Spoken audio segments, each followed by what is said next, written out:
ইতিমধ্যে দেখতে পাচ্ছেন যে কক্সবাজারে এই মুহূর্তে অল্প সংখ্যক কিছু পর্যটক আছে। কারণ আমরা যখন সমুদ্র সৈকতে যখন আমরা প্রবেশ করছি তখনই অনেক ক্ষেত্রে আমাদের বাধা দেওয়া হয়েছে যে এখন সমুদ্র সৈকতে যাওয়া যাবে না।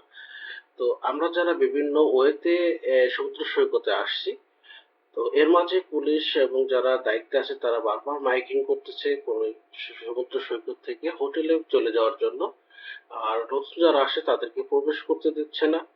তো যারা তাদের মাইকিং শুনে যারা কথা শুনতেছে না, তো পুলিশ ইতিমধ্যে লাঠি চার্জ করা শুরু করছে পর্যটকদের উপরে। কারণ কি আমি বুঝতে পারতেছি না যে এখন কেন সমুদ্র সৈকতে থাকা যাবে না। তো আমরা যারা আসছি তারা আসলে নিজেরাই একটা বেকুবের মতো হয়ে গেছি যে কেন সমুদ্র সৈকতে এই মুহূর্তে থাকা যাবে না।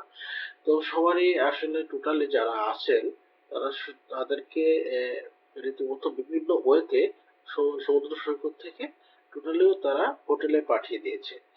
তো এখানে এক পাশ থেকে যারা কথা শুনতেছে না বা যাচ্ছে না তারা বিভিন্ন ওয়েতে, যেমন আনসার আছে যে আছে যত লোক আছে তাদের প্রশাসনিক লোক আছে, প্রতিটা পর্যটকের উপরে তারা লাঠিচার্জ করছে এবং সমুদ্র সৈকতে যেতে বাধ্য করেছেন তারা। তো আর ইতিমধ্যে যারা আপনারা এই মুহূর্তে যারা কক্সবাজার যাবেন, তো আপনারা টোটাল ইনফরমেশন নিয়ে যাবেন যে সমুদ্র সৈকতে যে কোনো প্রবেশ বাধা আছে কিনা, এই জিনিসটা আপনারা জেনে শুনে তারপরে কক্সবাজারে যাওয়ার জন্য প্রস্তুতি নেবেন।